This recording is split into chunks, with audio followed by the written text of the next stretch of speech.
Na manipulação das massas, as viagens no tempo, da imortalidade às civilizações perdidas, e todas essas maravilhosas especulações sem qualquer apelo ao misticismo.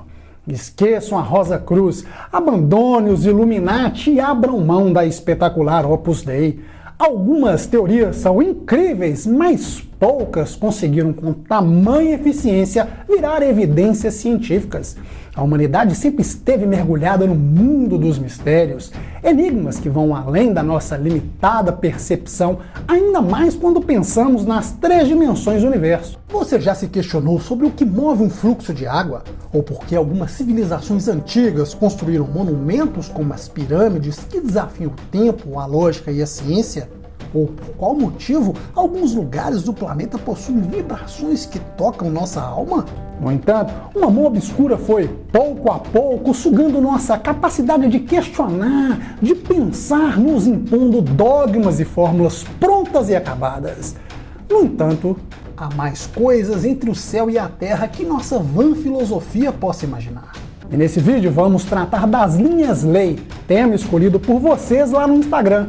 E sim, vou bugar o seu cérebro diante da quantidade de coincidências magníficas ou coincidências absurdas.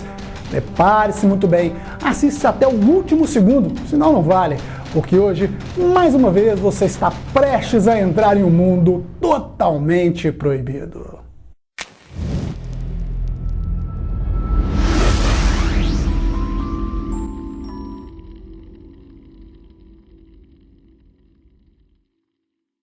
Assim como o corpo humano, nosso planeta possui sensores nervosos que funcionam como comutadores elétricos. Nossos antepassados deixaram ensinamentos ancestrais que podemos ver, evidentemente, nas pirâmides do Egito. O curioso é que, assim como as pirâmides, existem milhares de exemplos de monumentos que foram construídos com base nesses sensores nervosos, plexos de energia, ou simplesmente podemos chamá-los de pontos focais ou pontos energéticos. O intuito desses pontos era o de permitir que a energia fluísse através de uma linha de um ponto ao outro. Daí vem o nome Lei. Esse nome esquisito é algo muito simples. É um termo moderno usado para descrever algo muito antigo. Uma linha reta que conecta 2 pontos. O mistério está em 2 questões. O seu significado, que é muito mais amplo e profundo, e em segundo, as coincidências que chegam a ser para lá de bizarras. E nesse vídeo você verá com seus próprios olhos. Para os estudiosos, o termo lei significa fluxo eletromagnético consciente, porém mais puro e cristalino.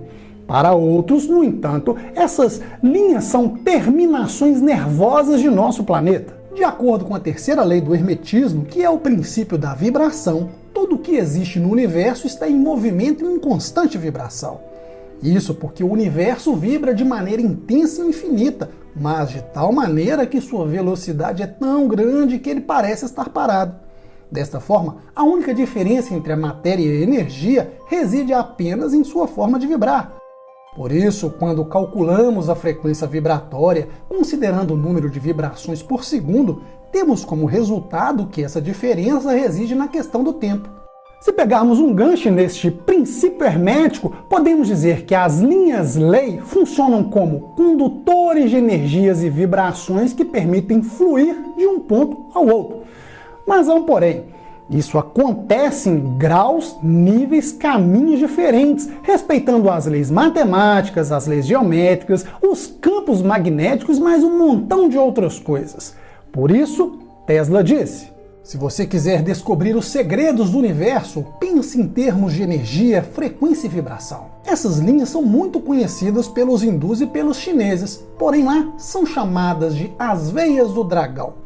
Mas, de fato, as linhas Lei surgem com Pitágoras por volta de 500 a.C., mas ficaram famosas em 1921 com o arqueólogo inglês Alfred Watkins. Ele desenvolveu esse conceito considerando os alinhamentos astronômicos teorizados pelo astrônomo inglês Norman Lockyer.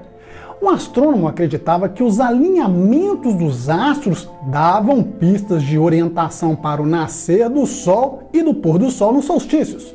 Curiosamente, Parte desses estudos foi desenvolvido durante um evento que aconteceu em um vilarejo na Inglaterra. Então, Watkins, com esse espírito de arqueólogo independente, ao comparar a paisagem de cada lado da estrada, notou que havia algumas coisas em comum em seu mapa. Ele encontrou uma série de alinhamentos e padrões em pedras, caminhos de luzes, calçadas e igrejas em montes antigos.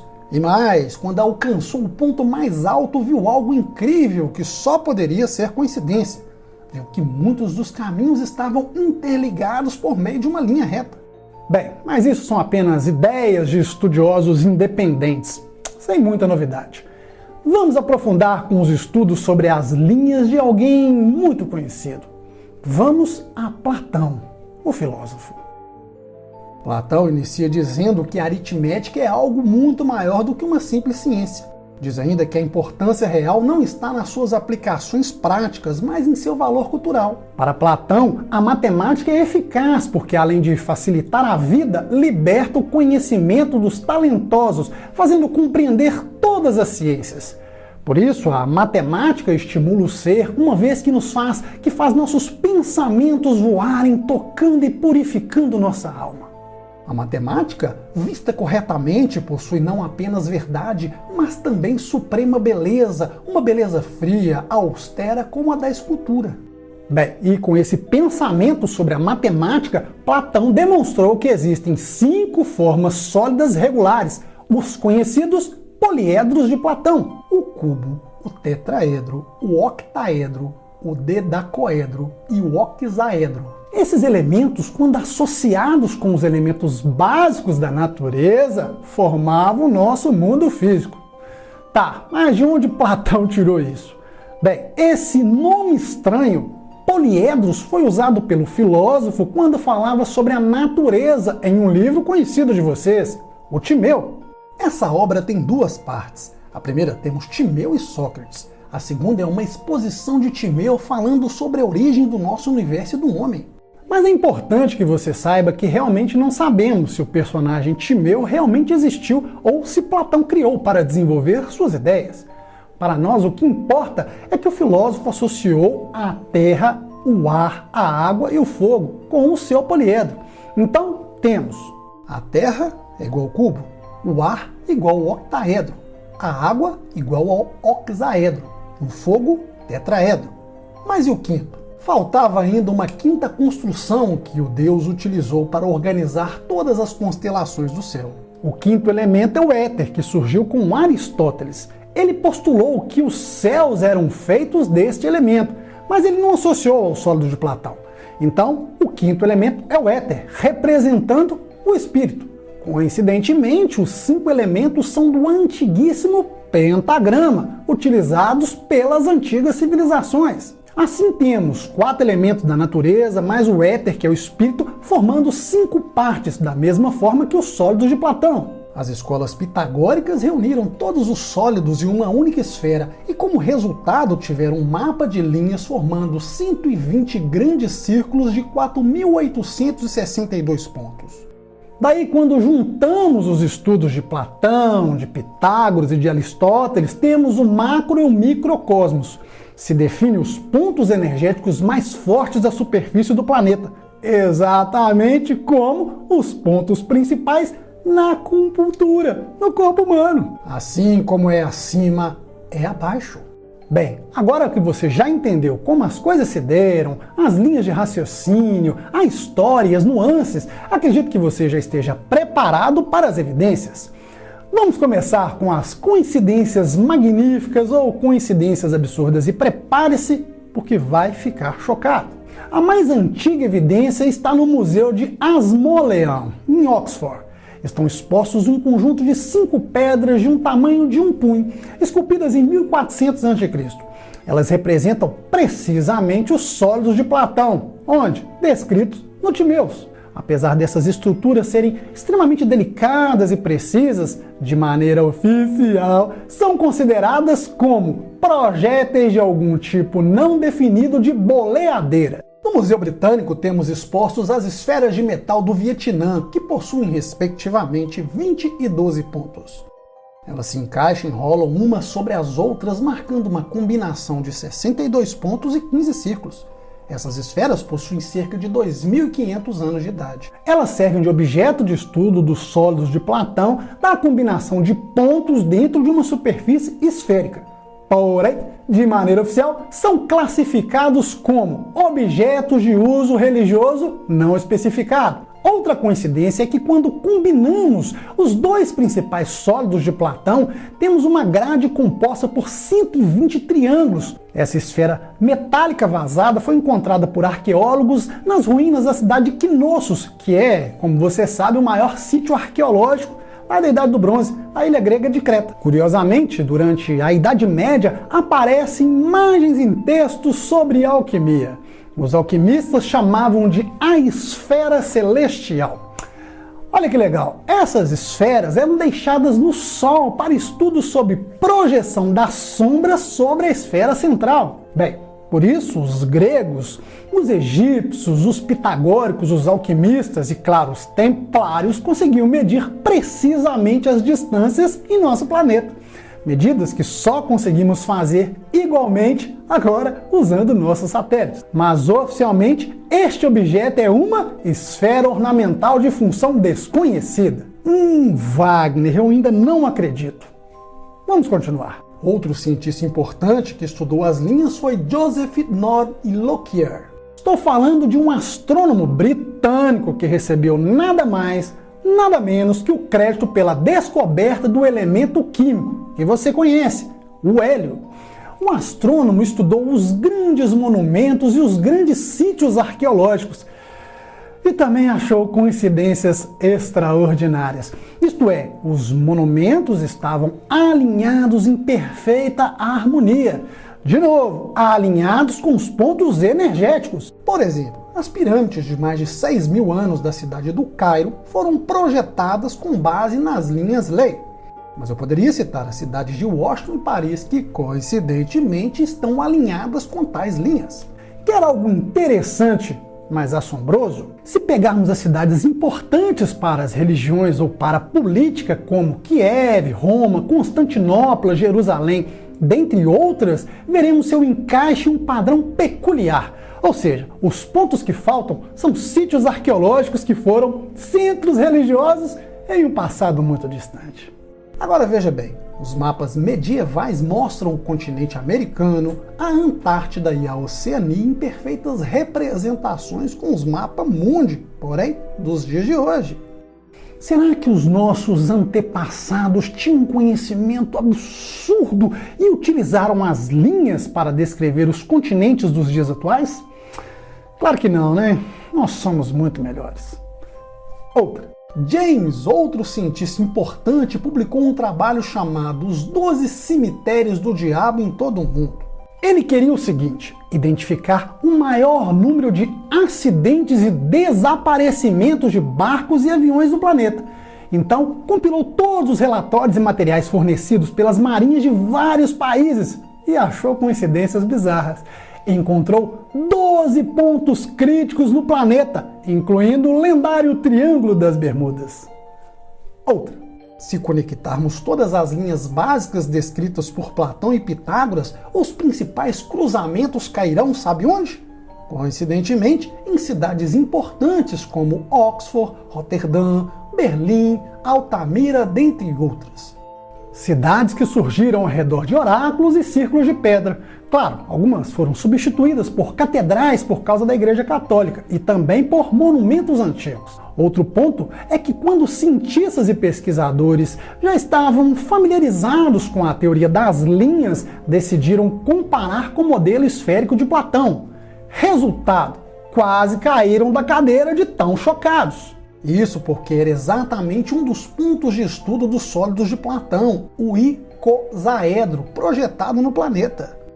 E como você é inteligente, se lembra do início do vídeo. Eu disse, o sólido icosaedro se refere ao elemento água. Onde se tem água, se tem vida. Estamos falando do planeta Terra.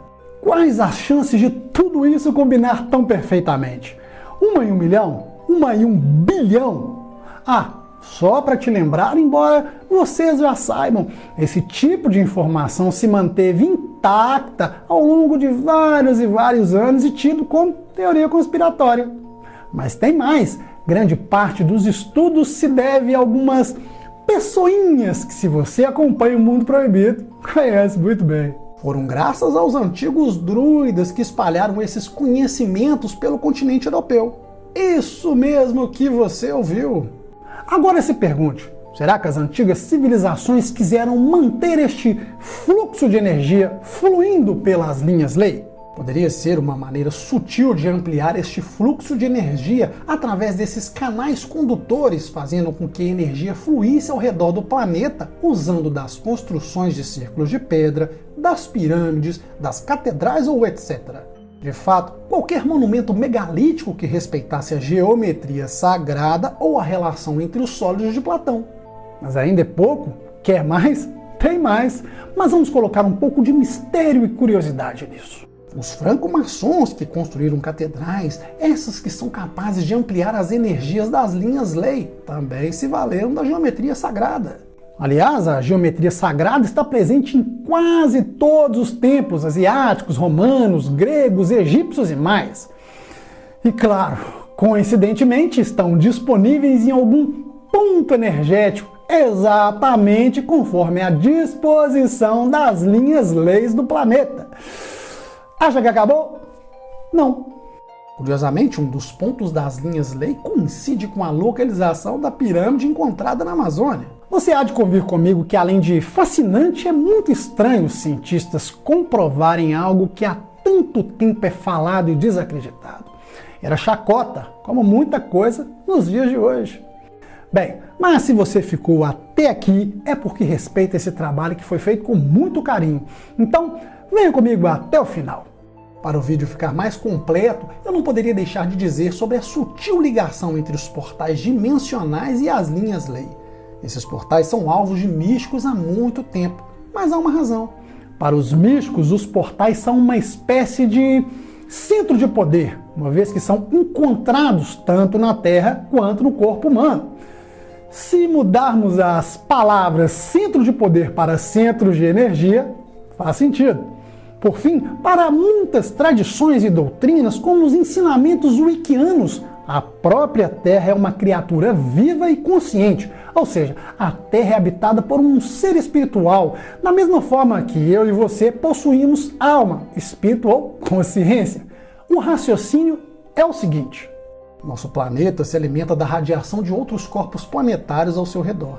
Sua natureza física é como a natureza física das criaturas que nela vivem. Por isso, a Terra está sujeita às doenças, envelhecimento e declínio. Hoje, os rios, córregos e oceanos estão cheios de toxinas criadas pelos seres humanos, exatamente como os vírus e bactérias que criam toxinas em nosso corpo. Assim, para muitas linhas esotéricas, a Terra possui chakras, exatamente como o corpo humano. E por fim, de acordo com os ocultistas ocidentais, seriam eles. No total, são 7. Leiam na tela.